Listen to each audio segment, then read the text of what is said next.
Good morning and good afternoon, everyone, and thank you for joining us for today's third quarter results presentation. I'll be giving a few introductory remarks, and then Andy will take us through the results in more detail. And we'll then both be available for Q&A as usual. We posted strong results for the third quarter against what's been another volatile and challenging 3 months for the global economy and for our markets. Our profit before tax grew 35% year on year, with strong business momentum driving an impressive 22% top-line growth on a normalized basis. The financial markets continued its year of record-breaking performance, taking advantage of exceptional client risk management activity, but also building on the depth and breadth of this world-class business. This, together with the strong double-digit growth in net interest income, helped the group to achieve a 10.1% return on tangible equity. The strong results are also testament to the ongoing focus of our 5 strategic actions, which we set out back in February this year. In CCIB, Simon and the team have continued to focus on managing down low-returning risk-weighted assets, delivering another $3.6 billion of RWA efficiencies in the quarter, making that $10.5 billion of saves so far this year. In CPBB, Judy and team have made strong progress on their cost savings target for 2022 and are comfortably on track to deliver their $200 million target for this year, having delivered over $170 million up to the end of September. CPBB has also reported a cost-income ratio of 69%, which is an improvement of 4 percentage points over last year. It's well on the way to our 2024 target of 60%. Turning now to our China strategy, Ben and team are continuing to make encouraging progress despite the macro challenges that we are all facing. A great example of this is the double-digit income growth that we've delivered so far this year, both onshore and offshore. So we're staying disciplined on costs, and we've delivered a positive income-to-cost jaws of 10% in the quarter and 5% year-to-date. And with a total group efficiency savings of $330 million being delivered so far this year, we're making great progress on achieving our 3-year target of $1.3 billion. And lastly, we completed the $500 million share buyback program announced last quarter, taking the total shareholder distribution so far this year to $1.4 billion. A few other things to comment on. We launched our second digital-only bank called Trust in September in partnership with the FairPrice Group in Singapore. We've leveraged our learnings from Mox in Hong Kong and got Trust up and running much faster and in a more cost-effective way than could otherwise have been the case. The early progress of Trust has been simply remarkable, way better than what we had planned or expected, with over 200,000 customers onboarded in the first month alone. We are extremely encouraged by the early success. Now, turning to sustainability, we continue to see strong income momentum in our sustainable finance business, with year-to-date income up 33%. And we see ourselves as a market leader in product innovation in this space, with over 30 new product variants launched. Now, if I could turn briefly to our comments on the outlook. In the markets in our footprint, we see plenty of reasons to be optimistic about 2023. And we see a continued recovery post the pandemic. We see economic growth rates remaining healthy, and inflation is not on the same scale or the same issue as we see in the West. We're well aware of the many challenges we face across our markets, but feel well prepared for these adverse turns as they may come, reassured by the evidence of strong risk management we have demonstrated over the past several years.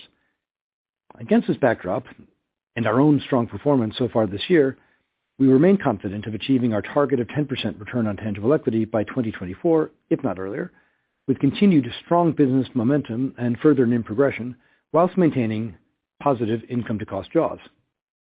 Our strategy is working, and our momentum should see us through the challenges we face. We'll update you in more detail at the full year 2022 results. In the meantime, I will hand over to Andy, and we will then both be back for Q&A. Thank you, Bill, and good morning and good afternoon to everybody. So starting on slide 3 with the usual financial snapshot. I'll cover this slide briefly and then go into more detail in a moment. Starting at the top, operating income is up on a normalised basis 22% to $4.3 billion. This is the strongest quarterly income print the group has delivered in a very long time.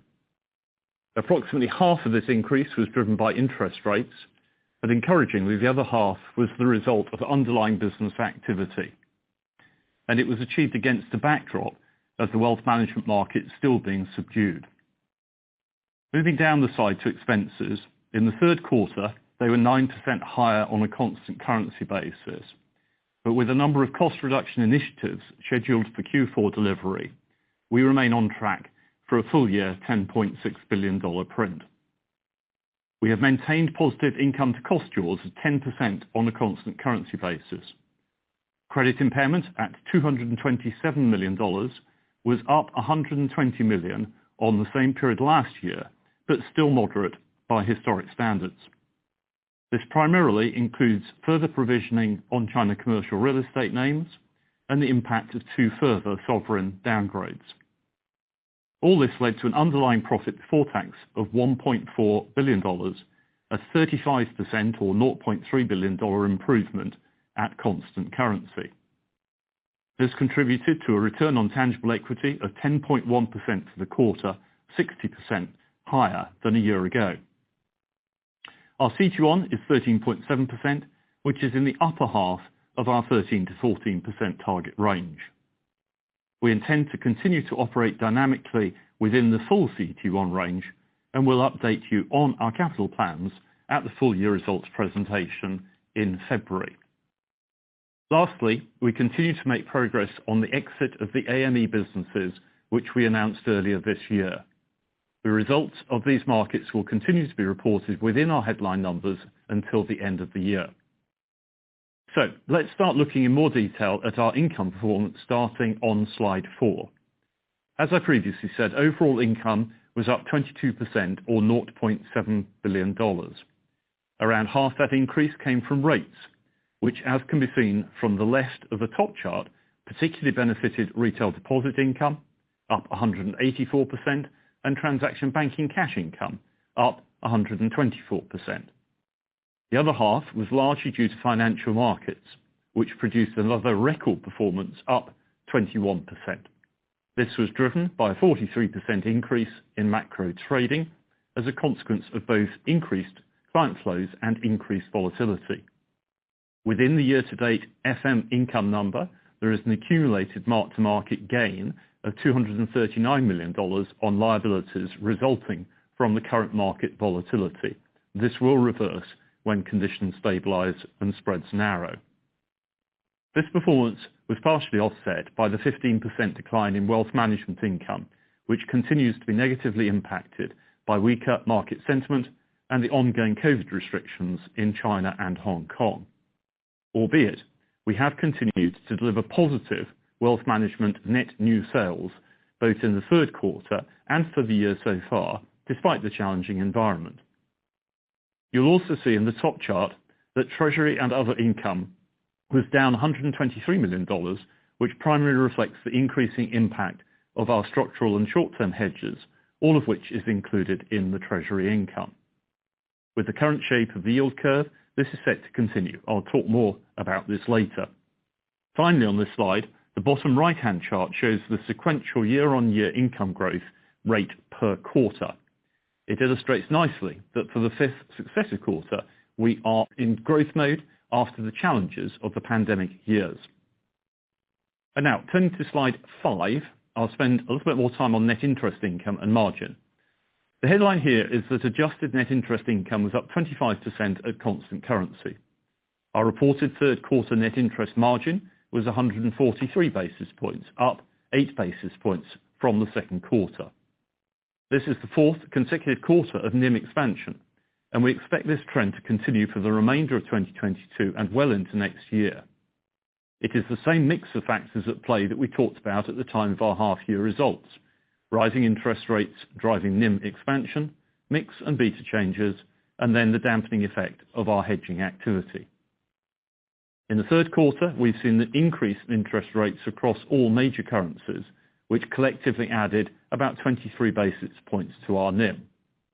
As expected, we experienced a further 3 percentage point mix shift between current accounts and time deposits, which reduced NIM by around 4 basis points. In both CPBB and CCIB, we have seen deposit betas picking up, and they should remain within our previously guided range. However, as we said at the first half results presentation, our hedging activity has reduced our NIM, and in the third quarter, the impact was 11 basis points. We expect to see a similar set of moving parts around the NIM in the fourth quarter, resulting in a full-year average NIM of around 140 basis points. Rolling this forward into 2023, we now think that the 2023 NIM will be around 165 basis points. Just a bit more detail on the hedges. As the US dollar yield curve has steepened over the last few months, so the negative hedge impact is now more significant. The hedge positions total $44 billion, which is less than 10% of our average interest-earning assets. It comprises two main elements. $16 billion of structural hedges, which have been built since the fourth quarter of 2021 to smooth longer-term net interest income and to support our NIM as and when rates fall, and $28 billion of short-term hedges, 60% of which will roll off in February 2023 and the remainder in 2024. We have included a slide in the appendices, slide 17, setting out the details on the hedges and their impact on our NIM to the end of next year. As we said at our half-year results, our Hong Kong dollar sensitivity is lower from the migration of mortgages to the prime cap rate, and our US dollar sensitivity is impacted by hedging. We will refresh our sensitivities at the year end. And just spending a moment looking at the balance sheet on slide 6. There are a number of components impacting the balance sheet numbers, so we set out a simple analysis to show the underlying picture. In these charts, we've stripped out the impacts of currency translation, RWA optimization, and other reclassifications to show underlying asset growth of 1% in the third quarter and 3% so far this year. This is in line with our expectations of low to mid single-digit growth for full year 2022. Now, to look at performance through the geographic lens on slide 7. Unlike the increasingly prominent inflationary and recessionary concerns being experienced in certain Western markets, in the majority of the markets, we're actually seeing economic activity picking up as those economies progressively put the COVID pandemic behind them. This gives reasons to be cautiously optimistic about 2023 and beyond. Just to illustrate these points, we've set out the third quarter and year-to-date income performance in 6 of our larger markets and the projected GDP growth rates for 2022. It is a striking chart. 4 of these markets delivered in excess of 20% income growth in the third quarter, and all of them are strong ROTE contributors. Hong Kong, which has had its fair share of challenges in the last few years, has recorded its best ever quarterly income number. And China, which is slower to emerge from COVID than most, is still delivering 11% income growth this year and delivered an impressive 22% growth in the third quarter. The network income picture is also improving strongly, with overall year-to-date network income up 18% year on year. I'll move on to cover expenses now on slide 8. Turning to expenses, the first thing to note is that we have delivered strongly positive jaws in both the third quarter and the year-to-date. The quarterly expense run rate in the top chart shows expenses increased slightly in the third quarter. This is driven primarily by a planned increase in investment spend, and we do expect the year-on-year growth rate to reduce somewhat in the fourth quarter as, for example, cost efficiency actions such as further branch closures and technology systems decommission.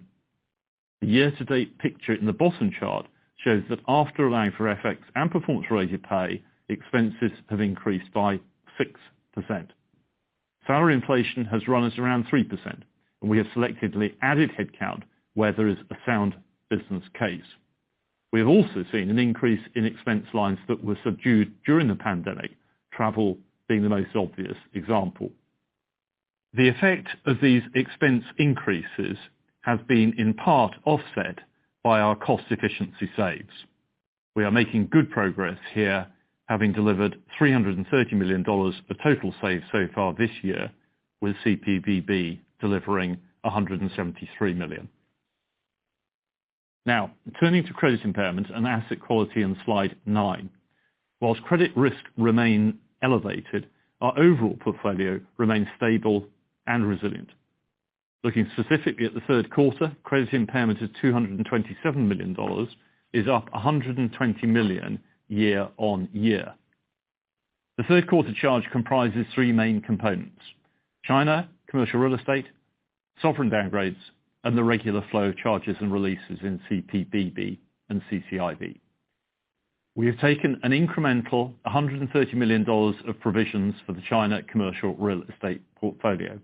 This represents specific net new provisions of $103 million and a top-up to our CRE overlay of $27 million. We see the China CRE issue as one which will go on well into next year, and we have provided additional granularity on our exposures in the appendices to the main slide pack. We have also taken a $96 million charge from sovereign downgrades relating to Pakistan and Ghana, and we've included a slide in the appendices, slide 19, setting out our main sovereign risks. Lastly, on the management overlays, we now have a total of $204 million remaining, $153 million for China CRE and $51 million for COVID. This has resulted in a year-to-date loan loss rate of 18 basis points. The stock of high-risk assets in our CCIB portfolio across the three indicators in the bottom left graph has declined by $2 billion, with a $2.6 billion decline in early alerts, largely a consequence of client regularizations out of early alerts, offset by downgrades into CG12 and net stage 3 accounts. And finally, to complete the financial overview, risk-weighted assets and capital on slide 10. Starting with the chart at the top. Overall RWAs were down $3 billion or 1% in the quarter to $252 billion. We experienced increases of $4 billion in respect to client-driven asset growth and $3 billion from credit migrations, which were largely due to the sovereign downgrades. These increases were more than offset by a further $4 billion of mainly CCIB efficiency actions and $6 billion of positive currency translation movements. We maintain our view that full-year RWA will be broadly similar to the end of 2021 at constant currency. Turning to the CET1 chart at the bottom, we remain strongly capitalized with a CET1 ratio of 13.7% in the upper half of the 13 to 14% range within which we will operate. The CET1 was down 22 basis points in the quarter, mainly from the impact of the AT1 dividends, the share buyback, and a small amount of incremental RWA, which more than offset the retained earnings for the quarter. Having proactively taken steps to manage the risk, FVOCI movements in the third quarter have not been material. As we said at the half-year results, we intend to operate within the full 13 to 14% target CET1 range, and there is no change to that intent. As usual, we will provide an update on our capital management plans and shareholder returns with the 2022 full-year results in February. And now, on the final slide, before we open the line to questions, just to pull together our updated guidance. With a strong year-to-date income performance and continued NIM expansion, we are increasing our 2022 income guidance, and we now think income for the full year will grow at around 13% on a constant currency basis, which is broadly the same as it has for the first 9 months of the year. This projection takes into account the continuing benefits of rising rates, but also recognises the weaker market conditions in wealth management.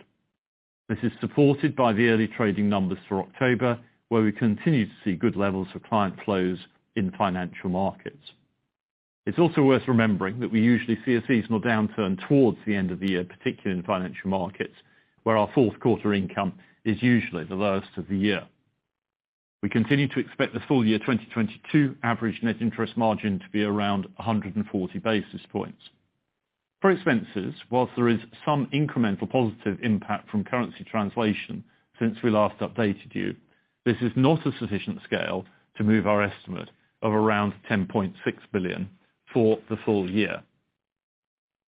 On credit impairment, we now expect the full year loan loss rate to be slightly above the year-to-date loan loss rate of 18 basis points, but below the medium-term loss rate of 30 to 35 basis points, which we have previously guided to. Looking further ahead, we are confident of achieving our target of 10% ROTE by 2024, if not earlier. with continued strong business momentum in income, supported by the NIM reaching an average of around 165 basis points in 2023 and maintaining positive jaws. And in closing, I wanted to highlight that Judy and members of her management team will be hosting a virtual investor event on November 22nd, focusing on affluent client business. So with that, I'll hand back to the operator so Bill and I can take your questions. Thank you. We will now begin the question and answer session. As a reminder, to ask a question via audio, you will need to slowly press star 1 and 1 on your telephone and wait for your name to be announced. Alternatively, please use the question box available on your webcast page to submit your questions. Once again, star 1 and 1 slowly. We will now take our first question. Please stand by.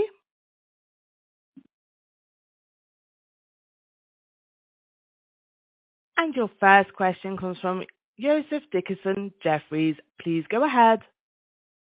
Hi, good morning. Congrats on a good quarter. I was just intrigued by your slide 17, where you've laid out in green the NIM forecast excluding the hedges, where it looks like the 2024 quote-unquote forecast in green is around a little bit above 180 basis points, with the actual NIM forecast X or inclusive of hedges somewhere around 180. I think that's about, call it 13 to 15 bips ahead of where the current consensus is for 2024, which is actually quite material in pre-provision terms. Is that the right way to look at it, somewhere around 180 for 2024? Thanks. Yeah. So Joseph, let me take that question. No, the guidance for 2024 is the 165 number. So we previously, I think it's indicated about 160, and the 165 for the 2023 year is 165. So this chart is showing essentially the exclusive hedges and the inclusive hedges numbers, but guidance for 2023 is 165. Right, but you've shown a 2024 number in there to show the roll off of the hedges. Is that the type of glide path we should think about?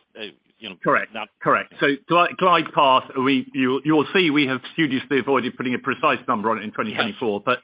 But you would not be wrong to if you put your slide rule over it to come to somewhere around the sort of 180 number for 24. That's right. Okay, great. Thanks. Thank you.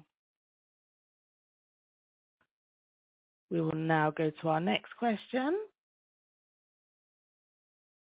Please stand by. And your next question comes from the line of Robert Noble from Deutsche Bank. Please go ahead. Your line is open. Morning all. Thanks for taking my question. Two, please. Is the 8 to 10% revenue growth that you've highlighted in the past, is that still achievable on a higher than expected 2022 revenue base going forward?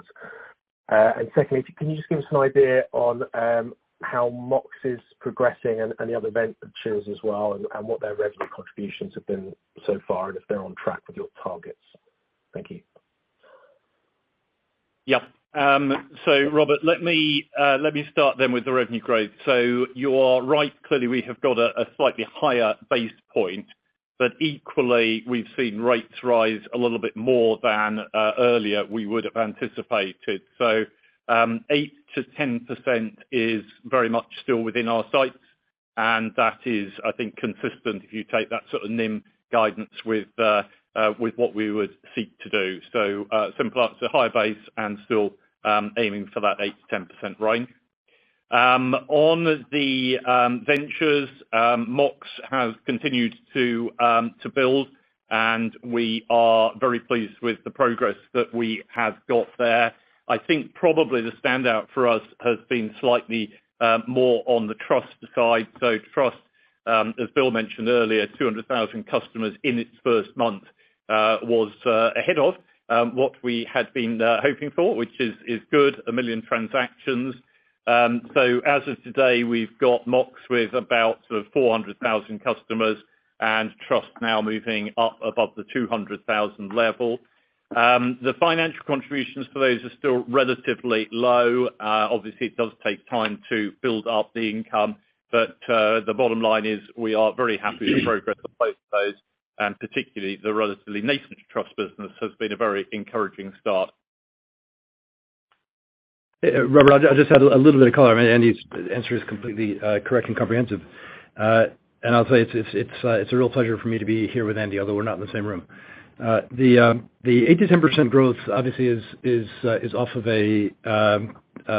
both a robust NII and FI number. I'm most impressed actually by our non-financing income performance over the first part of the year, because that's where the strategic focus that we've had on growing the network business, focusing on the affluent, which of course has been challenging, but nevertheless is performing well, I think, in the circumstance.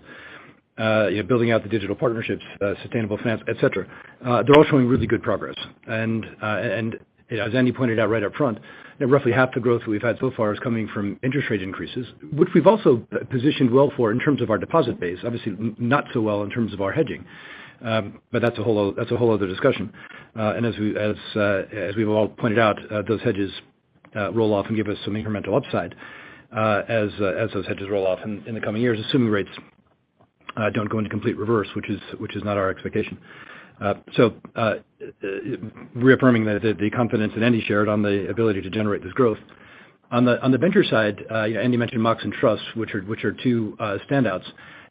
Yet from an income perspective, where we started with Trust Bank as a credit proposition, and we did that largely because our partner, NTUC, had an existing credit card partnership with the local bank, which they exited in order to make room for us and Trust. So we had an immediate uptake in credit cards on the Trust account, in addition to debit cards and current account openings. There's been balance transfers. We're building a nice loan balance early on, and that is with customers that are well known to us and our partner. That bodes very well for a relatively quick ascension to profitability. Mox were the first digital bank in Hong Kong to be offering credit product in scale, also building up some nice loan balances. And that together, obviously, with higher rates and the beginning of Hong Kong opening up, so getting the travel-related benefit to our other partner there, which is Trip.com, all bodes well for achieving a decent level of profitability. Now, it's not going to be a game changer for Standard Chartered Bank anytime soon, but I think it's an enormous affirmation of the value of the franchise that we built, and something that we can build off of from there. There's a couple of other things to mention. The Solve platform is up to over 400,000 SME customers in India, continuing to go very strong. We've launched in Kenya, which has met a great reception. We have other partnerships and Solve launches elsewhere in the world in Asia, which we've not announced yet, but which are in advanced stages. So that as a platform, I think, is extremely valuable. As we pointed out at the half year, we sold a 10% stake to an external investor. I think reflecting the confidence that this is a platform that can grow quite nicely and generate profits over time. So we could go on and on, but broadly, we're very comfortable with the progress that we're making on the venture side. Great. Thank you very much. Thank you. We will now go to our next question. And your question comes from the line of Aman Rakkar from Barclays. Please go ahead. Your line is open. Good morning, gents.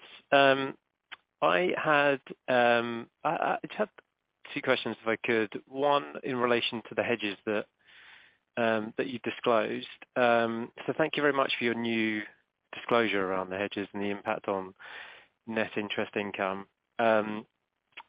I wondered, in terms of the short-term hedging, can you just help me understand exactly what the difference is between that hedging and the structural hedging that you put on? Because it does look like you're taking the mark-to-market impact of the move higher in interest rates through net interest income as negative revenue on that portion of the hedge, but you're not on the structural hedge. So can you help me understand exactly why there's an accounting difference there? And also, in your mind, strategically, what's the difference between those two hedges? Why would you put on that short-term hedge if it's, I guess, with the benefit of hindsight, a drag on your net interest income? Can I also just relatedly ask around trading interest expense? Again, thank you very much for that disclosure. I think that actually complicates the comparison versus consensus, which I guess is a problem for us. But I think you talk about $700 million of trading-related interest expense. Can you help us think about the associated trading income? Is there a kind of one-for-one trading income expectation that we should kind of put into our numbers, presumably that comes through, financial markets or treasury income? I guess the final one I'll just sneak in there is just around your capital ratio. You're at 13.7. I can't see much by the way of draws on that kind of capital ratio in Q4. Given that you're operating towards the kind of top end of that range or towards the top end, you've resisted the temptation to do a buyback at Q3. Just interested in your thinking there, please. Thank you very much. Okay. Andy, I know you're going to answer. You'll take a stab at all three of those questions, but I just want to comment on the hedging up front. I'm not going to get into the accounting distinctions, which Andy will explain thoroughly. But look, we took a decision towards the end of last year and in the beginning of this year, when rates had their first leg up. Obviously, they've moved much further subsequently. That it made sense for us to take a little bit of our rate sensitivity off the table. Of course, that was positive carry at the outset. That wasn't the objective. The objective was to just to desensitize a bit as we went through a crucial strategic period for our company. And as we were taking very, very deliberate decisions to accelerate our return to a 10% plus return on tangible equity. So we put on some short-dated hedges to take some of that sensitivity off in the first year or two of that ongoing strategic acceleration for the group. And with the benefit of hindsight, our timing was wrong. And we were no ifs, ands, or buts about that. But given that these were hedges of our existing sensitivity to rising rates, and it was a relatively small percentage of our overall sensitivity, that's the call that we took. And we'll continue to take calls like that with the best information that we've got and after very careful deliberation. But that was the short-term hedging strategy that we put in place at the time, which, as you point out in your question, is distinct from the structural hedging, which was effectively hedging the long duration of our equity, which is, I think, a mechanism that's used by banks regularly, although we were relatively light in terms of structural hedging until recently. But I just wanted to give that little bit of context on the approach to hedging, and you can get into the specifics of your question. Yeah. Okay. So the accounting side is pretty straightforward. I mean, the difference between the short term and the structural, in essence, is duration. And secondly, the accounting for both the short term and the structural is the same. So whatever rate we have locked into as an income is shown as an income, and whatever our funding cost is, which is now higher than it was before, is shown as a cost. And that is applied equally to both of them. So therefore, the NII is shown on entirely the same basis, but obviously just with different rates and different durations. On the funding cost, we have tried to make that a little bit clearer.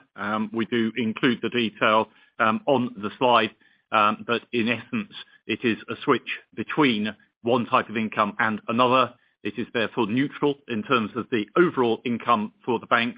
But if you're trying to build a model up off the basis of a NIM and a balance sheet, you need to make that adjustment in order to come back to the net interest income and the other income split. So hopefully that has made that a little bit clearer. On the capital front and the buyback front, we have said that we will provide an update on capital management in February. We are comfortable at 13.7% with where we are at this point in time. And as has been the case evidentially in the recent past, if we do think that the surplus, then it will come back. But we will not do that every quarter, and we will monitor that as we move forward. So an update on that in February. Thank you so much for the answers. On the trading cost point of view, should we be thinking about some trading income offsetting that through financial markets? Yeah, the trading income is already in other income. So it is in the numbers. This is purely a reclassification of the cost for the purpose of calculating a NIM. Okay, thank you so much. Thank you. We'll now go to our next question. And your next question comes from the line of Tom Rayner from Numis. Please go ahead. Yes, morning, Bill. Morning, Andy.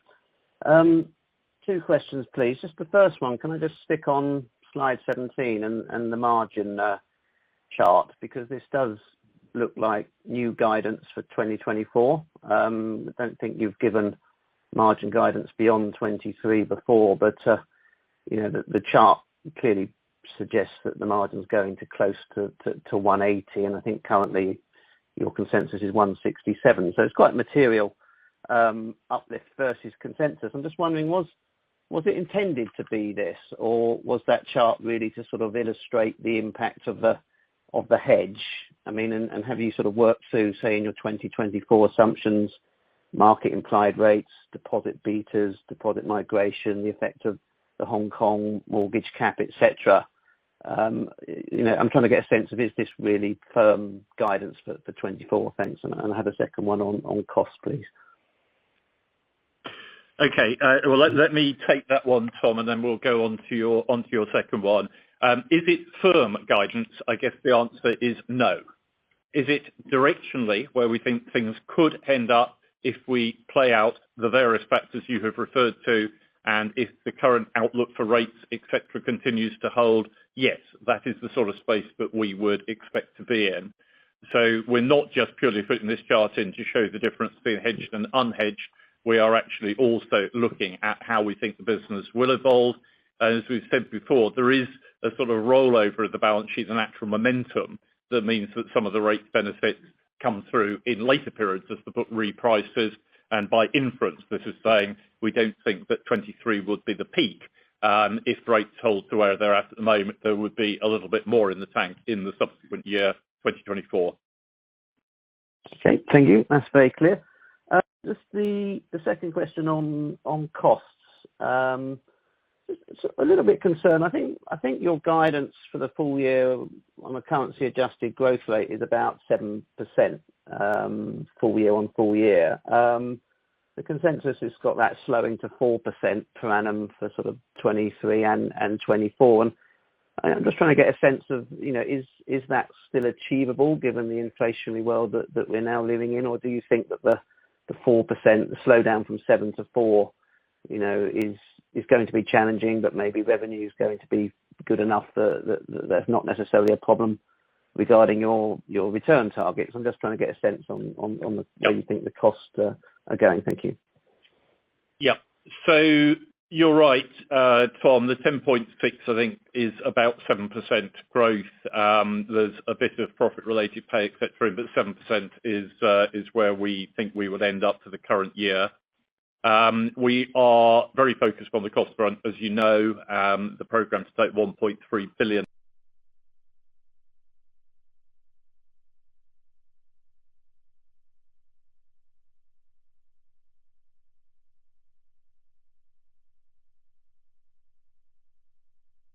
out remains very much on track, and the performance on that this year has been good, and I've got every confidence that will continue through next year and the year beyond it. Cost inflation, certainly Western markets, is a little bit higher at the moment, but not necessarily so much in some of the Asian markets. The pressures there probably a little bit less than that. Our intent, and we, I think, communicated this before, is to be growing the jaws sort of 2 percentage points per annum, and that remains very much the objective over the next couple of years. If we can do better than that, we'll do better, but at least the 2% jaws. So I would think when you're looking at your forward projections that you should sort of focus upon that 2%, 2% and a bit number, and model it in that way. Okay, and just to be clear, that 2% jaws, that's pre the benefit of higher interest rates, is that's correct? No, that is a reported number. Okay. Unadjusted. All right. So. Yeah, got you. Okay, thank you. Thank you. We will now go to our next question. Please stand by. And your next question comes from the line of Omar Keenan from Credit Suisse. Please go ahead. Your line is open. Good morning, everybody. Thank you very much for taking the questions. I've got two questions, please. My first one is also on slide 17. So could I ask about the NIM forecast on financial year 24, and just help me understand? I guess that is a reflection of the average US rates as of the 21st of September in the chart above, and we can see that it's kind of going. It's assuming an average of over 400 basis points in financial year 23 before coming down in financial year 24. But the chart below shows the NIM forecast excluding hedges continuing to go up. So could you perhaps just talk a little bit about the mechanics and maybe the delay in terms of the rate benefit coming through, and maybe just give us an idea of what deposit pass-through assumptions are being made from here going forward. And my second question is just on impairments, and I know Standard Chartered uses the multiple economic scenarios and gives some helpful modeled provisions for specific circumstances like central bank overreaction. But could you perhaps give us an idea of how changes in GDP, unemployment, and real estate prices will affect IFRS 9 provisions, just given the economic environment is somewhat deteriorated, and there's questions over real estate prices, having those sensitivities would be quite helpful.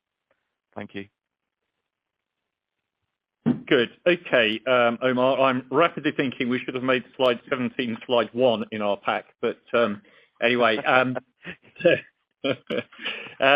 to your first question, I mean, there's 2 or 3 reasons why the profile of the top chart and the profile of the bottom chart won't just 100% correlate. The first is that the top chart is a US dollar specific, and obviously we are lending in various currencies. It is not only US dollar, so you'd have to have the profiles of different other currencies, etc., to get the fuller multi-currency picture. Secondly, there is the effect of hedges rolling off, and that obviously comes in at different points in time, as we have evidenced. And thirdly, you've got the issue that some of the balance sheet is contracted to certain periods of time, so when the rates do change, you don't necessarily get the benefit of that immediately. You will only get it later on the subsequent repricing. So it's sort of taking all of those into account. We've gone through betas, we've done this at major market level, and that is why you can't just extrapolate essentially from the top chart to get to the bottom chart. On the impairment side, you're right. We run a whole series of Monte Carlo simulation models. We update those every quarter, as you would expect, for our latest view on GDP and unemployment and everything like that. And then we go and run the engines. We make sure that what comes out looks sort of sensible. So in occasional circumstances, but we do try to make it occasional. If we feel that maybe the data isn't quite keeping up with more current events, we may apply some overlays. So the most 2 obvious examples of that is COVID, where it was very difficult for any model to go and catch up with the full sort of COVID impact. So we had the overlay. I think that peaked at 450 million at one stage. That is now down to 50, and over a period of time that will work its way out of the system totally. And then the other one is the China commercial real estate, where we have clearly topped up the provisioning on that front, just because the sort of currency of what is happening there versus the models. We just want to make sure that we are as real time as we possibly can be. So that approach is applied consistently. I think it produces reasonably consistent outcomes. We certainly try to make sure that it does do, and over a period of time, certainly the overlay side, will come and it will go, and who knows, 3 years from now, maybe there'll be something different in there. But that is broadly how we go about it. Okay, thank you very much. Thank you. We will now go to our next question. Please stand by. And your next question comes from Nick Lord from Morgan Stanley. Please go ahead. Your line is open. Thank you very much, and hopefully you can hear me. I just want to ask a little bit about the China commercial real estate, move the discussion on slide 18 of the pack. I mean, you've obviously got some pretty high provision levels there. I think you talk about 77% cover ratio for CG 13 and 14, and yet you're still sort of cautioning that you might need to make more provisions next year. So I'm just trying to understand, and you said you've got an overlay. I'm just trying to understand what would be the events that would cause you to sort of have to provide more, and I guess question is, when do we get to a stage where we may see sort of recoveries or releases on this? Yeah. Good question, Nick. So context-wise, slide 18, 3.5 billion. That compares with about 300 billion of loans and advances in total. So it's just over 1% of the total book. So I think that's quite important context-wise. As you can see from slide 18, we've got 1 billion of that is in what we call CG 13-14. So the area that we are potentially concerned by. And as you say, 77% of that is covered either directly by provisioning or by collateral that we have got. So it is a high proportion covered. Things that can go wrong, the other 230 million or whatever, we don't recover. So theoretically, but it is a high proportion that is covered. I guess the overlay that we've got there is slightly more against what is not in the CG 13-14, where we specifically reserve, but the CG 12, the CG 6-11, what is in there that could yet be a problem that is not visible to us at this point in time. And we have got the overlay of 150, which gives us some cushion against that. But I guess your question of, what can go wrong, things that at the moment look as if they're in that sort of middle bucket actually, theoretically could pop up into the higher bucket at a point in time. And until the whole sector has, fully settled, we can't eliminate that as a possibility. That having been said, I don't think in the overall scheme of our numbers, that should be something which would be at all unmanageable.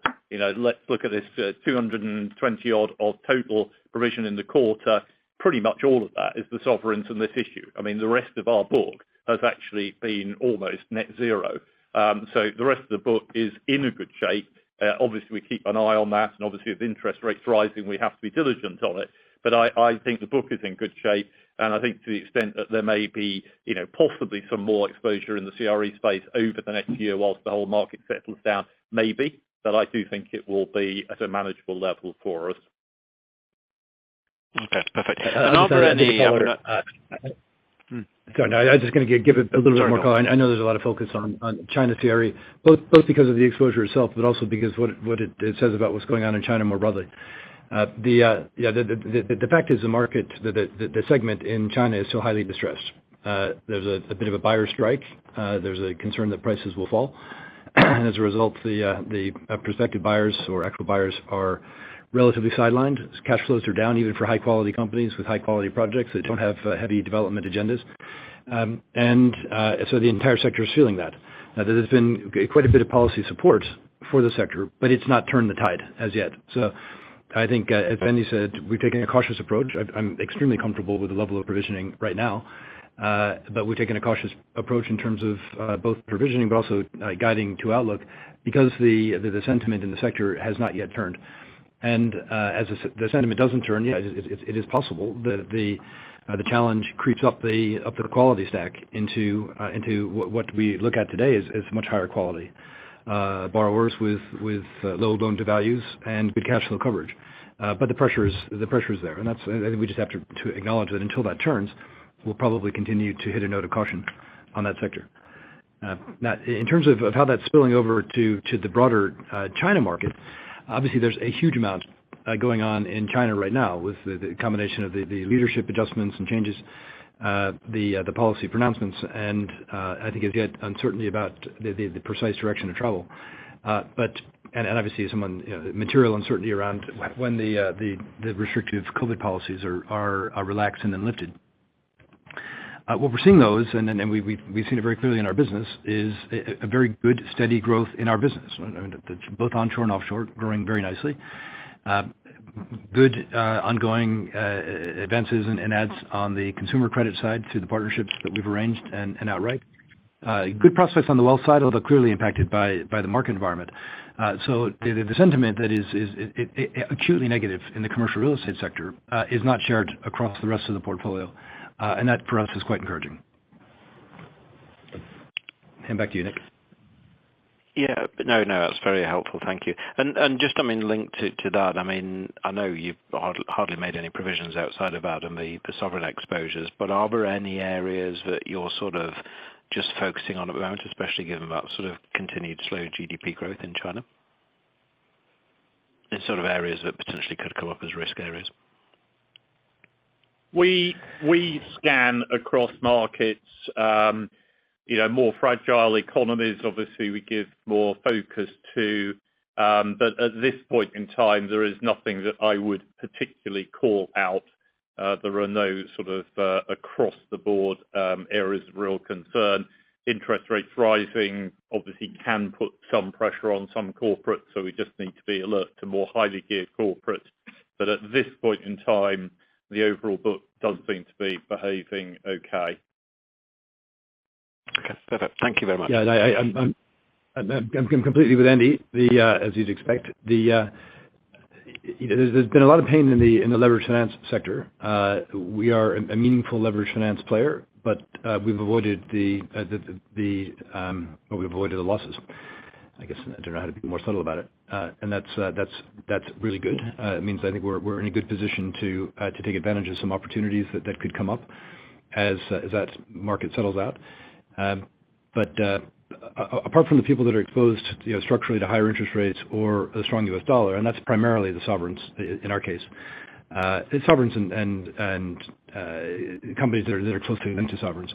Beyond that, we're not seeing any acute signs of stress. Okay, great. Thank you. Thank you. We will now move to our next question.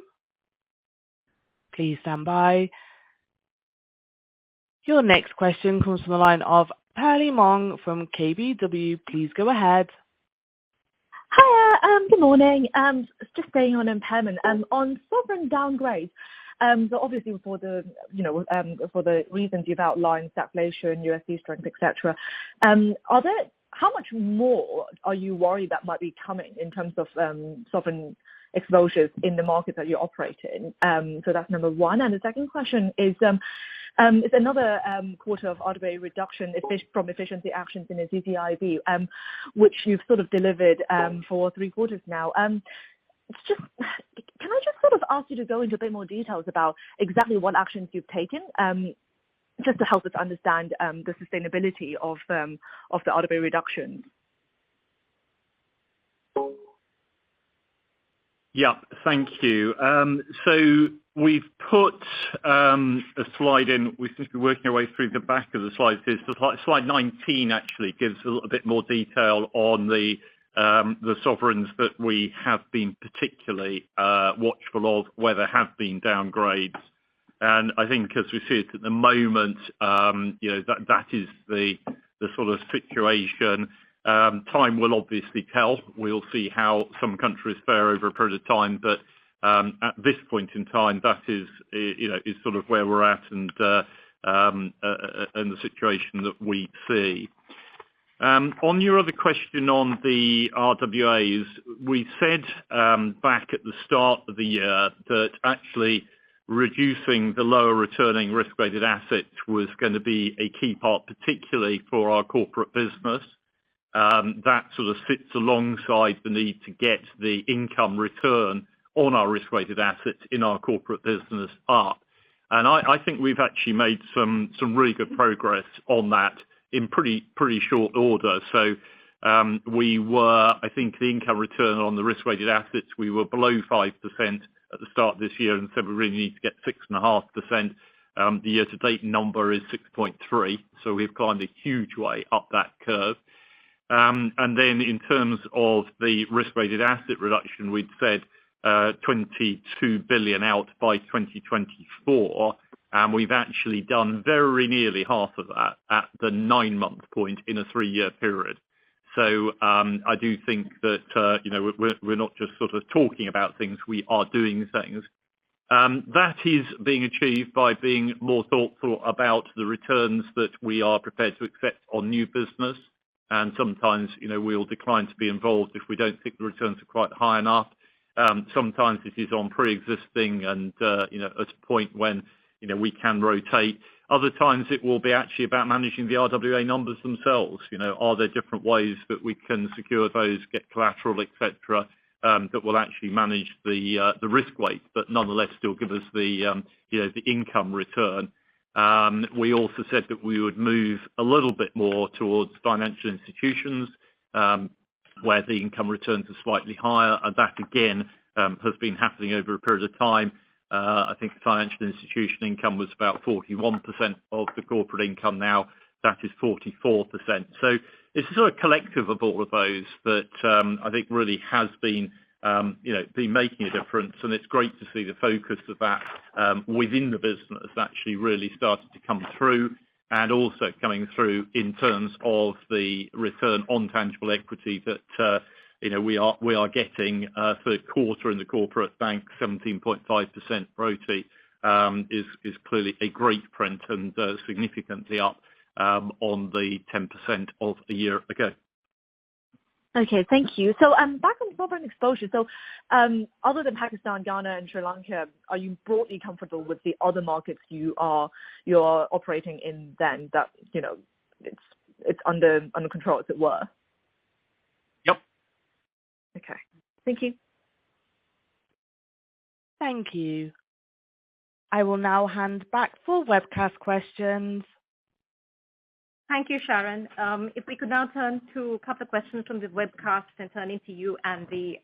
Manus Costello from Autonomous has raised 2 questions. His first question is, thanks for the helpful new disclosure on China CRE. You have taken 25% losses on the Hong Kong booked CRE exposures so far.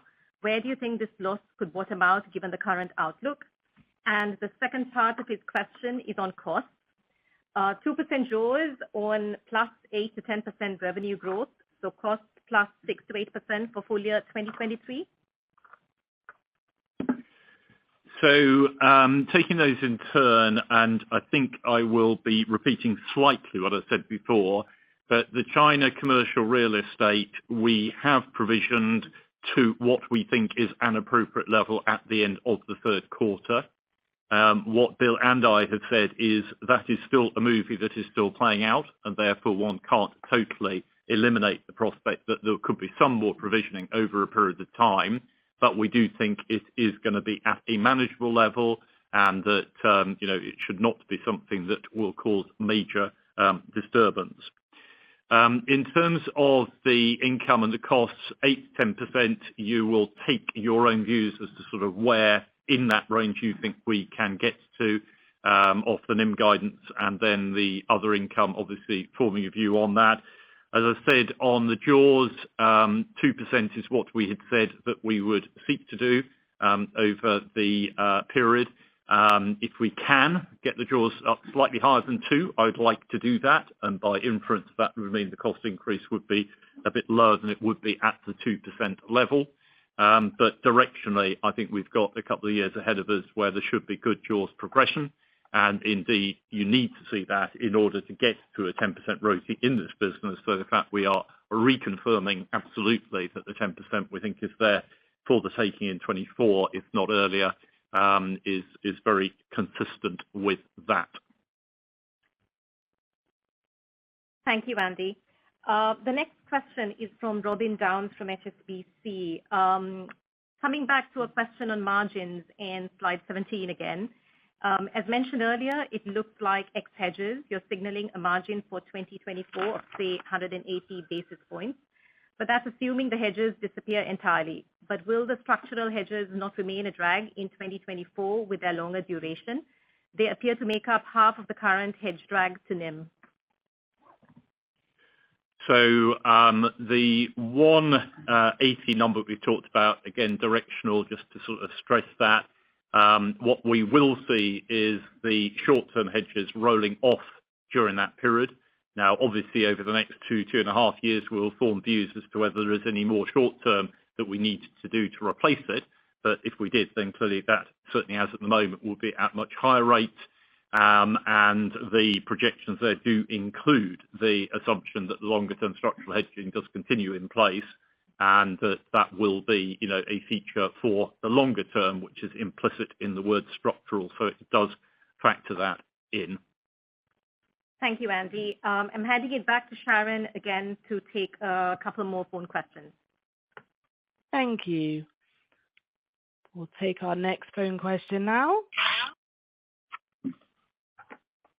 And your next phone question comes from the line of Andrew Coombs from Citi. Please go ahead. Your line is open. Good morning. 2 follow-ups, and sorry to touch on the same ground. So firstly, with regards to the structural hedge, you said that's grown to 16 billion. Do you expect that to grow further in notional going forward? And perhaps you could just discuss the duration of that hedge. You've been very explicit on the short-term hedge, but perhaps you could just add some colour around the duration of the structural hedge. And then the second question, just coming back to Chinese commercial real estate, the overlay you've now increased to 153 million. Can you just provide us an idea of the sensitivity of that overlay relative to further declines in commercial real estate prices? How does the sensitivity work to every 10 percentage points, for example? Thank you. Okay, Andrew. So the structural 16 billion, I think at the moment we feel the aggregate of the hedging is of a volume, a nominal that we are comfortable with, and the overall duration profile we're okay. So we will keep monitoring, but I'm not expecting significant changes in that regard. The structural hedging tends to be more in the sort of 5 to 10 year period, whereas the short term by definition is much shorter, and we've shown the duration of that in there. The CRE provisioning, listen, we run, as I said earlier, a lot of models in this. The overlays are to try to take account of where we think that things have moved a little bit quicker than the data that would be in the models. So it is slightly more judgmental. It's not as simple as, an X% reduction in market prices gives a Y% change in our credit impairment outlook. But I would just reiterate that I think we are provisioned to an appropriate level at this point in time. We can't rule out there being some more charges, but I do think that they will be of a manageable level. And I just repeat again the point that this is about 1% of our total exposure group wide. And although it's the prickly one at this point in time, it is sort of 1%. It's not bigger than that. Okay, thank you very much. Thank you. We will now go to our last question. Please stand by. And your last question today on the phone lines comes from Yafei Tian from Citi. Please go ahead. Your line is open.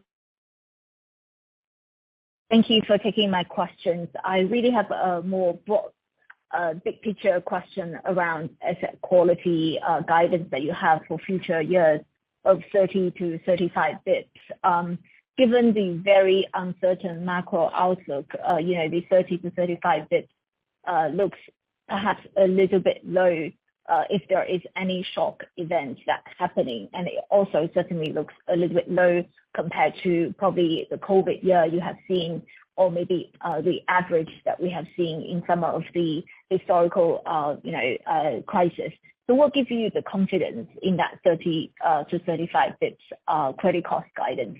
And along with that question is around the outlook in the RWA, how much further optimization is left to drive that low single-digit RWA growth that you are guiding to? At which point should we start to see credit migration driving RWA a bit higher? Thank you. Yeah. Okay. So the 30 to 35, listen, I mean, forward forecasting credit impairment is not easy. If you actually looked at COVID from a distance, you would have actually expected far larger credit impairment charges than we actually incurred. And actually, in many senses, the cost to us as a business was on the low interest income, low interest rates, rather than on the credit side.